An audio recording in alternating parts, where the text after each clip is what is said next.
But there's a difference between praying to God for what you want and actually including Him in His plans. Not His plans, it's His plans for real.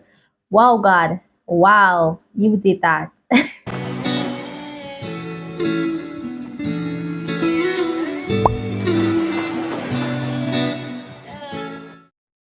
Hey, you, welcome back. I know I haven't officially been able to tell you guys Happy New Year, the Happy New Year. And I hope that you have been smashing those 2024 goals. But if not, don't you worry. This very video here will help you uncover some reasons why you may be struggling to achieve those 2024 goals. Before I jump in, if you don't know who I am and this is your first time on this channel, my name is Rachel. And here on this channel, we help each other get through this thing called life while keeping Christ at the center. I cover all things faith, beauty, and lifestyle. So if that sounds like something that you want to see, please don't hesitate to join our community and hit the subscribe button below. Now, first things first, let's talk about the secret ingredients and the number one reason why your plans may be falling flat. And that is because you are not including the ultimate game changer, and that's God. Now, a lot of us, when we're making plans, we just make plans based on what we want to do or what we desire. And then we pray to God and we ask for God to allow the plans to come through or for God to give us what we want. There's a difference between praying for what you want and including Him in your plans, including Him and allowing Him to guide those set plans. Proverbs 3:5-6 put this perfectly. Trust in the Lord with all your heart, in all your ways, and acknowledge Him in everything you do, and He will make your path straight. Literally, everything will become clearer to you. So if you don't include Him in what you're doing, naturally, your plans can never stand. Because how could you decide to make a life without thinking about the one who even gave it to you in the first place? Then the next thing too is that although we may be excited about these plans, the truth is that we are human, right? And so as we go through our day and we're trying to achieve all these wonderful things, all these extravagant things, we will get tired, we will get fatigued, we will get burnt out. Including God in your day, including God in your plans, including God in every minute, in every task that you do, is allowing Him to give you the power and to strengthen you to actually get through the day, to conquer those plans and to conquer those tasks. He is the one who lifts us up. He is the one who encourages us. His grace is what empowers us to do and to give us the will to do, right? So we can't say that we are making these plans and then we're struggling to complete them when we don't even acknowledge the one who we can draw from, whose energy we can draw from, whose strength we can draw from, whose wisdom we can draw from. Another Bible verse as well is actually Psalms, and it's Psalms 127 verse 1, and it says, unless the Lord builds the house, the builders build in vain, and unless the the Lord watches over the house, the watchmen stand guard in vain. Which is basically saying including God in your plans is not only an option, but He is literally the cornerstone of those plans succeeding. He's the cornerstone of your success. And the fact that it says if the Lord isn't building the house means He is there in each and every process. Building a house is not something that's easy. Building a house has so many steps, has so many layers to it. So it is the understanding that God is literally with you every single step of the way, guiding you. Get this piece of material. No, get that one. No, don't put up the house like that. Don't put up that curtain. That sort of thing. So having that guidance and instruction is absolutely necessary.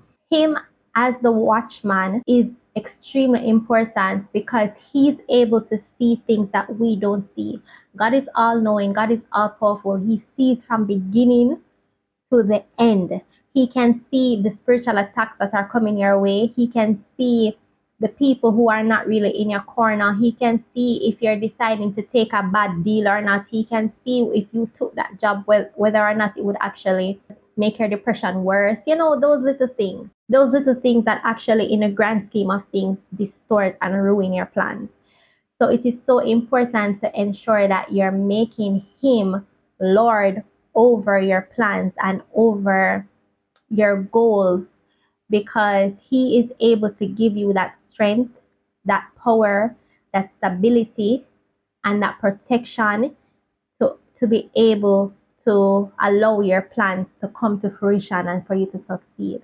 The next up, another reason could be not having clear direction or purpose to your goals. Now, I know when we're planning our goals and we're writing on all things that we want to accomplish, we get so excited about it. But did we actually stop and think about why we want the things that we ask for, or why we want the things that we're pursuing, or how exactly can add value to your life? Imagine you set sail on a boat, right? But you have no destination in mind. Where do you think you will end up? You'll just be floating out in the sea endlessly. That's exactly why your why is important.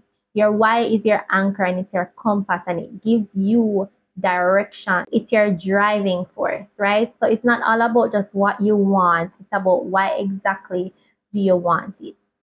Your goals that you have listed should tie to some self fulfillment, should tie to some self satisfaction, should be aligned with the things that you value in life. And so I would suggest you going back to your goals, looking back at everything that you've written, or looking back at your vision board and actually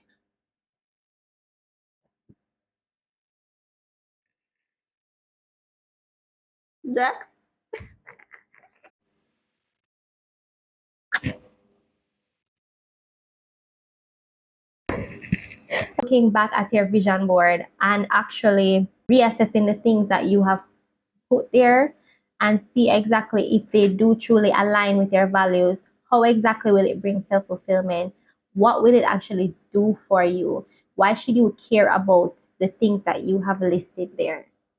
And that should definitely help some with you achieving your goals. The next reason you may be failing at your goals, they're not specific enough and you're not taking actionable steps. So a lot of the times we make goals and we make so much of them, but we make them very general and vague and broad. So after a while, it kind of gets overwhelming because you don't really know where to start, where you're going. You don't really know the little steps that you need to take in order to achieve the goals. All right, so I'm gonna break it down for you so you can kind of understand what I'm saying. So, for example, you said to yourself, "I want to read more." That's a problem right there, because you're gonna think you have to start cramming and reading all these books out all at once, and then you feel overwhelmed and you want to give up reading altogether. When that is not the answer, you want to read more. Okay, how many books do you actually want to read? Would you prefer to read physical books, or would you prefer to actually have an ebook that you want to read from? So say you want to read maybe 15 books for the year, right? And you decide that, okay, you have to break it down smaller now and say you want to read 2 books a month until you get to your goal. You'll have to break it down even further, because then you're going to have to say to yourself, all right, for me to read 2 books a day, 2 books a month, I will have to read a certain amount of pages a day. So then you commit now to yourself to say, all right, I'll make sure to read at least 10 pages a day. And then when you break it down like that, the goal doesn't seem so big and so heavy and so impossible to accomplish, because you have broken it down into something that is practical and simple and easy for you to do and easy for your brain to kind of digest. It works wonders for me, so I definitely recommend that you try it. Last but not least, you're doing way too much, or you feel like you need to do way too much. So a lot of people again get excited when they see the new year coming and they make a lot of goals all at once, and they feel like they have to do every single thing all at once, go hard or go home, all or nothing. And so they get burnt out very quickly, and end up not showing up one day. And because they didn't show up one day, they decide to just quit their goals altogether. A lot of people think that to remain consistent, they have to be going hard all the time, every single day, or else they are not actually showing up authentically, and that is a complete lie. But what I want you guys to understand is that consistency is not just about you giving 100% every single day. It's just about you showing up and actually doing something every single day and allowing yourself that flexibility. We do get tired as humans, especially as women. I think women can relate, especially around that time of the month. You know, your energy levels start to drop, or you just have other things that come up because life is going to happen.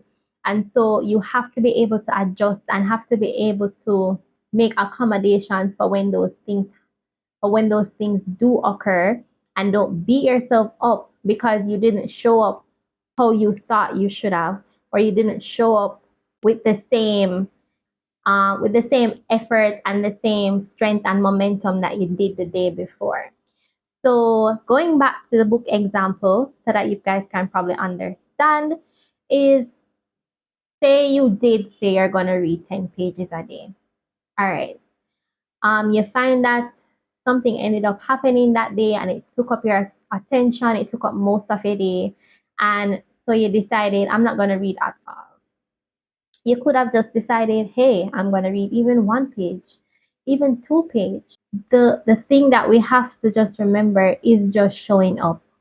As long as you show up and do something, you will get to your goal. The problem is people keep attaching these tight timelines to everything. And I think that could even fall in another point. Like, you need to give yourself grace and allow some flexibility and relax a bit when it comes to these goals. It's to not think that, oh, if I don't achieve this year, I'm a failure. It doesn't work like that. You showed up, you're making progress, you are seeing changes, and that is all that matters. So before you think about giving up completely, please, I'm begging you, just decide to show up again. We can't have this all or nothing mentality. All I want you to remember is just show up. Just keep showing up every single day. It doesn't matter what it will look like, just do something, right? As long as it is your best effort on that day, that's all that matters. And for my women, especially if you're watching this, a huge, huge, huge awakening and game changer for me was actually planning my life around my cycle. And I'll probably do a separate video on that so you can know what I mean. But definitely try these tips. Definitely consider changing your mindset where that is concerned. And I think that you will see a lot more progress in your goals. And so, guys, there you have it. We have come to the end of the video. Now, remember, whenever you're making goals, keep God at the forefront. Make Him your CEO, okay? And make sure your goals align with your values, your sense of purpose, your fulfillment, and keep showing up. I hope that something here resonated with you, and if it did, leave a comment below. And I really want to hear what some of your goals are for 2024. Let's hype each other up in the comments, and I will see you in the next one. Bye.